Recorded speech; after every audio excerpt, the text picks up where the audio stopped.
Board के class 8th के सभी विद्यार्थी ध्यान दें। आज की इस क्लास में 24 फरवरी का आपका जो पेपर है, हिंदी का प्रथम भाषा का जो पेपर होने वाला है, आज वह पेपर हम कंप्लीट करने वाले हैं। आज मैं आपको इस क्लास में ऐसे प्रश्न बताऊंगी जो 24 फरवरी के दिन एग्जाम में आपको देखने को मिलेंगे। 100% पूरे चांस हैं आज के जो प्रश्न मैं आपको बताने वाली हूँ वो एग्जाम में आने वाले हैं। तो भरोसा रखें, अच्छे से कंप्लीट आप करें सभी प्रश्नों को। 2.5 घंटे का आपका समय है। पूर्णांक आपके 60 है और सेट ए हम कंप्लीट कर रहे हैं। तो शुरू करते हैं। बहुविकल्पी प्रश्न हैं आपके 1 से लेकर 5 तक, एक एक अंक के। पहला है, मध्य प्रदेश राज्य का गठन कब हुआ? मध्य प्रदेश राज्य का गठन कब हुआ था? 1 नवंबर 1956 को। दूसरा है 1 नवंबर 1952 को। तीसरा है 1 नवंबर 1954 को, या फिर दा वाला है 1 नवंबर 1958 को। तो आपका जो सही आंसर है वो आ वाला रहेगा, 1 नवंबर 1956 को। बढ़ते हैं दूसरे प्रश्न की ओर। दूसरा है, हेलन केलर कौन थी? आ वाला है विचारक, बा वाला है शक्तिशाली, सा वाला है निराशावादी और दा वाला है खिलाड़ी। तो इसका आ वाला आंसर एकदम राइट रहेगा, विचारक थी हेलन केलर। तीसरा है, श्री मुफ्तानंद जी से मिलिए पाठ किस विधा का है?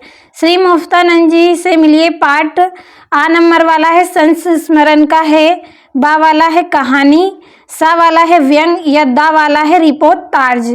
तो इसका सही आंसर रहेगा आपका सा वाला, व्यंग विधा का पाठ है श्री मुफ्तानंद जी से मिलिए। चौथा है, राजस्थान के चूरू जिले में हिरणों की रक्षा करते हुए किस शहीद को मरणों उपरांत शौर्य चक्र से सम्मानित किया गया था? आ वाला ऑप्शन है अमृता देवी, बा वाला है निहाल चंद बिश्नोई, सा वाला है अभय सिंह और दा वाला है फूलचंद। तो आपका बा नंबर वाला आंसर एकदम राइट रहेगा, निहाल चंद बिश्नोई को हिरणों की रक्षा करते हुए जब ये शहीद हुए थे तो मरणों उपरांत इनको शौर्य चक्र से सम्मानित किया गया था। पांचवा प्रश्न है, भारतीय इतिहास का स्वर्णकाल था। भारतीय इतिहास का स्वर्णकाल आ वाला है मौर्य काल, बा वाला है गुप्त काल, सा वाला है संघ काल या दा वाला है सातवाहन काल।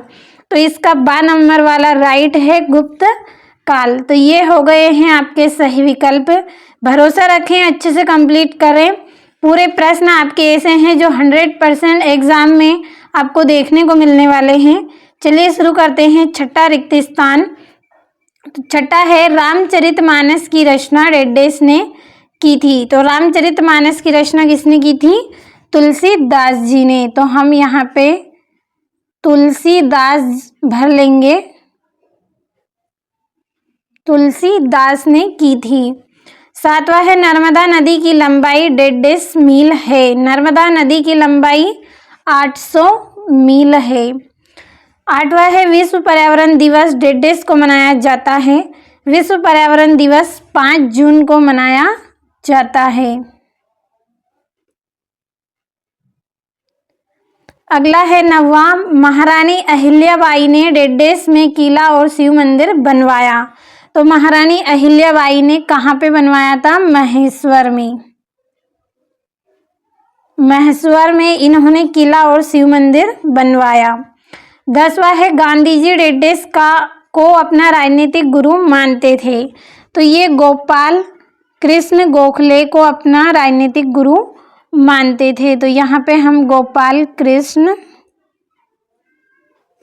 गोखले भर लेंगे। हमारे प्रश्नों को हम समझेंगे, साथ में उनके आंसरों को भी हम समझेंगे। तो ध्यान से आपको अच्छे से समझना है पूरे प्रश्नों को। तो ये यहाँ से आपका अति लघुत्तरी प्रश्न है 11 से 16 तक। 11वां प्रश्न है, सलीम अली का पूरा नाम क्या था? तो सलीम अली का पूरा नाम क्या था? चलिए आंसर कंप्लीट करते हैं। तो ये देखिए 11वें प्रश्न का आंसर है, सलीम अली का पूरा नाम क्या था? सलीम अली का पूरा नाम सलीम मुइजुद्दीन अबुल अली था। क्या नाम था इनका पूरा नाम?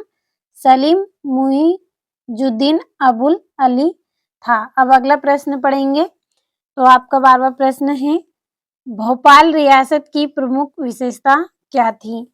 तो इसका आंसर रहेगा आपका भोपाल रियासत की प्रमुख विशेषता है कि यहाँ 4 पीढ़ियों तक बेगमों का शासन रहा। उनके नाम और कुदसिया बेगम, सिकंदर बेगम है। तो भोपाल रियासत की प्रमुख विशेषता क्या थी कि यहाँ 4 पीढ़ियों तक किसका मतलब 4 पीढ़ियों तक यहाँ पे बेगमों का शासन चल रहा था और उनके नाम बताए गए हैं कुदसिया बेगम और सिकंदर बेगम। अब 13वां प्रश्न पढ़ेंगे।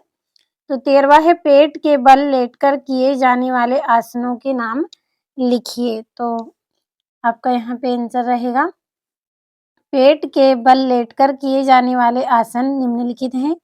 पहला है सर्पासन, दूसरा है शलभासन, तीसरा है धनुरासन, चौथा है मकरासन और 5वां है शशासन।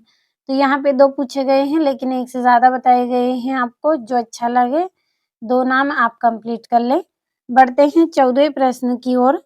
14 है दिक आंबर शब्द में कौन सी संधि है? तो दिक आंबर शब्द में आपकी स्वर संधि है। कौन सी संधि है आपकी? स्वर संधि है। बढ़ते हैं 15वें प्रश्न की ओर। 15वां है सुर के मन को सुख कहाँ प्राप्त होता है? तो सूरदास के मन को सुख भगवान श्री कृष्ण के चरणों की भक्ति में प्राप्त होता है। कहाँ पे? सूरदास जी को जो भगवान श्री कृष्ण है उनके चरणों की भक्ति प्राप्त करके ही सुख मिलता है। बढ़ते हैं 16वें प्रश्न की ओर। 16वां है दोहा छंद के प्रत्येक चरण में कितनी मात्राएं होती हैं? तो ये यहाँ से है आपका 16वां। दोहा छंद के प्रथम एवं तृतीय चरण में 13-13 तथा द्वितीय एवं चतुर्थ चरण में 11-11 मात्राएं होती हैं। अच्छे से समझे। दोहा छंद है उसके प्रथम यानी कि पहले, तृतीय यानी कि तीसरा चरण में कितनी मात्राएं होती हैं? 13-13 तथा द्वितीय एवं चतुर्थ तथा दूसरा और जो चौथा चरण है उसमें 11-11 मात्राएं होती हैं। तो ये आपके 2-2 अंक में पूछे जाने वाले प्रश्न आंसर सहित हमने कंप्लीट किए हैं। स्क्रीनशॉट आपको साथ में लेते चलना है। अगला आपका प्रश्न है लघुत्तरी प्रश्न है 17 से 22 तक, जो कि 3-3 नंबर के रहेंगे। तो 17वां है मध्यकालीन भारत में संगीत की परंपरा कहाँ से प्रारंभ हुई? इस स्थान पर संगीत से जुड़ा कौन सा आयोजन होता है? तो चलिए इसका आंसर भी हम कंप्लीट कर लेते हैं। तो ये आपका यहाँ से 17वां है। तो इसका रहेगा मध्यकालीन भारत में ग्वालियर के घराने से संगीत की परंपरा प्रारंभ हुई। जो मध्यकालीन भारत है उसमें ग्वालियर के घराने से, कहाँ से? ग्वालियर के घराने से संगीत की परंपरा प्रारंभ हुई। ग्वालियर के राजा मानसिंह तोमर ध्रुपद गायन के प्रणेता व संगीत प्रेमी थे। कौन? ग्वालियर के राजा थे मानसिंह तोमर, जो ध्रुपद गायन के प्रणेता व संगीत प्रेमी थे। और ग्वालियर में अखिल भारतीय तानसेन समारोह का 3 दिवसीय आयोजन प्रतिवर्ष किया जाता है। तो स्क्रीनशॉट लीजिए। जैसे ही आपका आंसर यहाँ पे पूरा हो आपको स्क्रीनशॉट लेते चलना है। बढ़ते हैं अगले प्रश्न की ओर। 18वां प्रश्न है आपका पृथ्वी अपनी धुरी पर चक्कर लगाती है, इस कथन को आर्यभट्ट ने किस तरह लोगों को समझाया? तो जो पृथ्वी है वो अपनी धुरी पर चक्कर लगाती है, इस कथन को आर्यभट्ट ने किस तरह से समझाया है? आंसर हम देखेंगे। तो यहाँ से है आपका आंसर। स्क्रीनशॉट आपको प्रश्न का पहले ही लेना है। आर्यभट्ट ने लोगों को खुलकर बताया कि हमारी पृथ्वी अपनी धुरी पर चक्कर लगाती है। जो आर्यभट्ट है उन्होंने लोगों को क्या बताया कि जो हमारी पृथ्वी है वो अपनी धुरी पर चक्कर लगाती है, वह स्थिर नहीं है। वह क्या है? स्थिर नहीं है, यानी कि अपने एक स्थान पर वहाँ स्थिर नहीं है। आकाश का तारामंडल स्थिर है। स्थिर क्या है? अगर पृथ्वी स्थिर नहीं है तो क्या है? आकाश का तारामंडल स्थिर है। आर्यभट्ट ने यह भी स्पष्ट किया कि पृथ्वी अपनी धुरी पर पश्चिम से पूर्व की ओर घूमती है। आर्यभट्ट ने यह भी स्पष्ट रूप से बताया है कि जो पृथ्वी है वो अपनी धुरी पर पश्चिम से पूर्व की ओर घूमती है, यानी पश्चिम दिशा से पूर्व दिशा की ओर घूमती है। और इसके साथ हम भी घूमते रहते हैं। जैसे ही पृथ्वी घूमती है साथ में हम भी क्या है घूमते रहते हैं इसके साथ।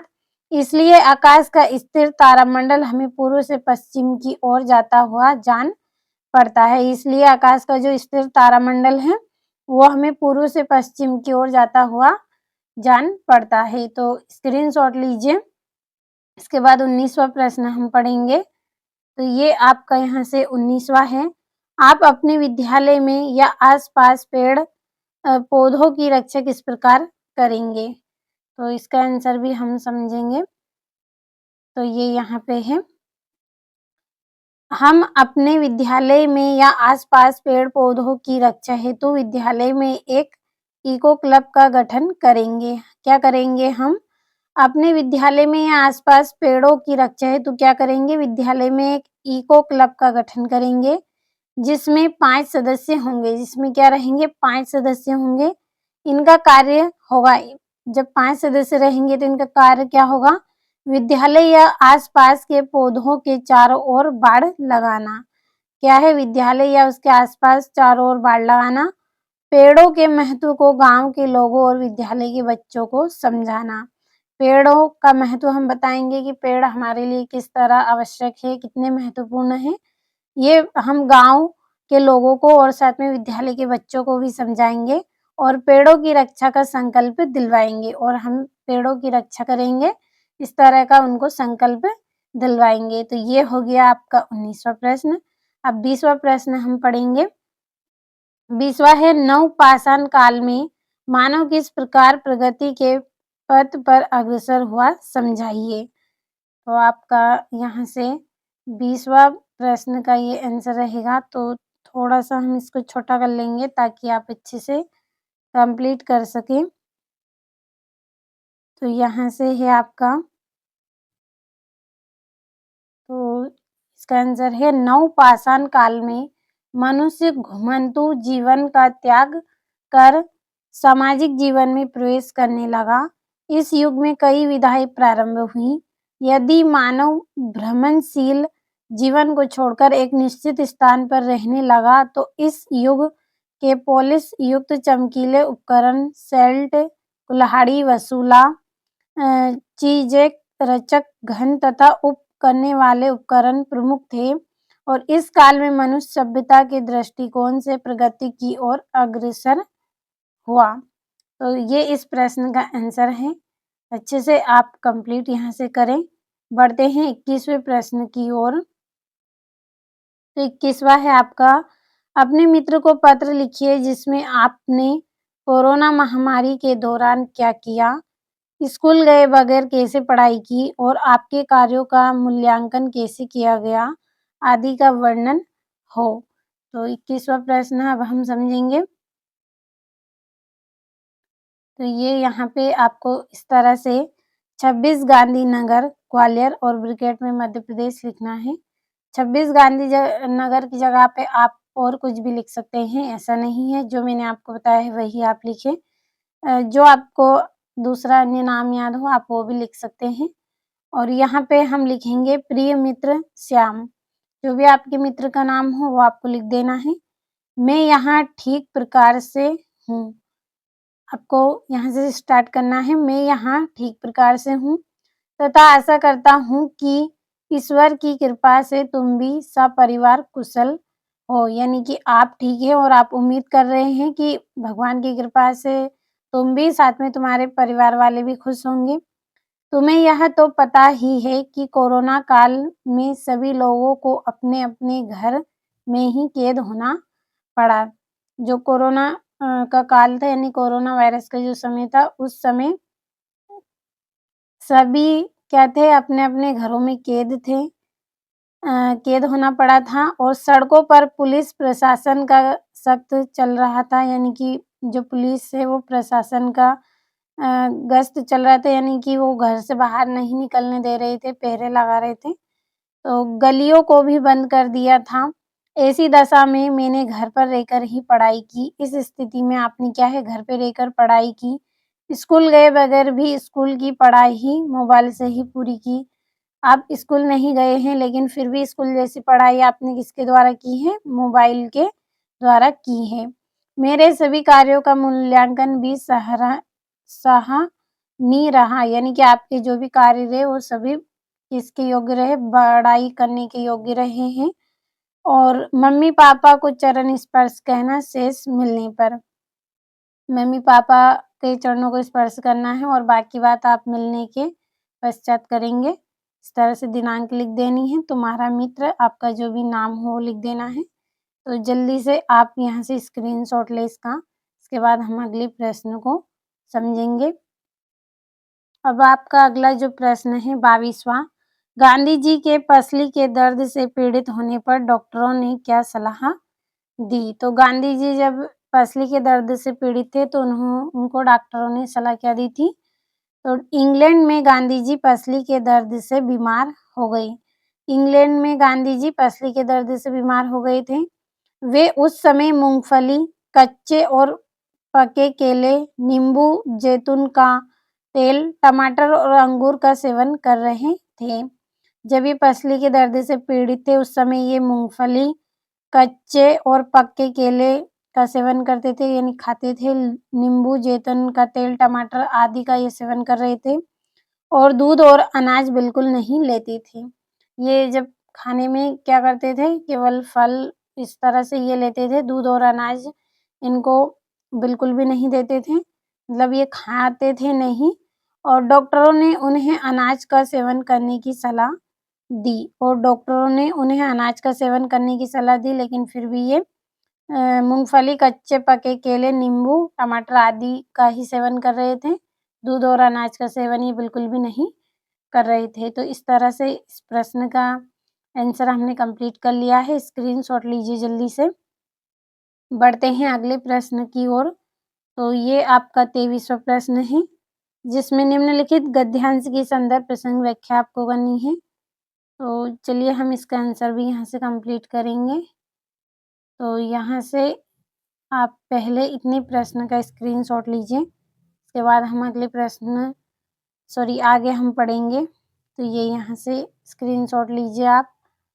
व्याख्या है आप कंप्लीट कर लीजिए। वीडियो भी आपका ज़्यादा लॉन्ग हो रहा है, इसलिए मैंने यहाँ पे आपको पढ़ के नहीं बताया है। और आगे है आपका 24वां प्रश्न, इसमें भी आपको संदर्भ प्रसंग व्याख्या करनी है। तो यहाँ से ये आपका 24वां है, स्क्रीनशॉट आप लीजिए यहाँ से। और संदर्भ प्रसंग व्याख्या तो आप कंप्लीट कर सकते हैं। और ये यहाँ से भावार्थ लिखना है आपको। अब बढ़ते हैं हमारे अगले प्रश्न की ओर। तो ये यहाँ से आपका 25वां है, देश के प्रति आपके क्या-क्या कर्तव्य हैं, आप उन्हें कैसे पूर्ण करेंगे, अपने शब्दों में लिखिए। तो यहाँ से हम कंप्लीट करेंगे। तो इसका आंसर रहेगा, भारत में कुल 11 मौलिक कर्तव्य हैं जो निम्नलिखित हैं। तो पहला है, संविधान का पालन करें और राष्ट्रीय ध्वज एवं राष्ट्रगान का सम्मान करें। क्या करेंगे? संविधान का पालन करेंगे, राष्ट्रीय ध्वज और राष्ट्रगान का सम्मान करेंगे। दूसरा है, स्वतंत्रता संग्राम के आदर्शों का पालन करेंगे, स्वतंत्रता संग्राम के आदर्शों का पालन करेंगे। तीसरा, भारत की संप्रभुता और अखंडता की रक्षा करना। चौथा है, देश की रक्षा करें और आह्वान किए जाने पर राष्ट्रीय सेवाएं प्रदान करें। पांचवा है, सामान्य भाईचारे की भावना का विकास करें। छठा है, देश की समग्र संस्कृति को संरक्षित रखें। सातवां है, प्राकृतिक पर्यावरण को संरक्षित रखें। तो स्क्रीनशॉट जल्दी से आप लीजिए। बढ़ते हैं अगले प्रश्न की ओर। तो अगला प्रश्न है, निम्नलिखित में से किसी एक विषय पर आपको निबंध करना है। राष्ट्रीय पर्व, विज्ञान के चमत्कार, कंप्यूटर की उपयोगिता। तो यहाँ से हम ये विज्ञान के चमत्कार का निबंध आपके लिए कंप्लीट किया है। यदि आप कंप्लीट इसे करना चाहें तो कर सकते हैं, या फिर आपको जो ऑप्शन यहाँ पे दिए गए हैं 3 ऑप्शन, आप उनमें से भी कंप्लीट कर सकते हैं। जो निबंध आपको अच्छा लगे वो निबंध आप कंप्लीट कर लें। और ये यहाँ से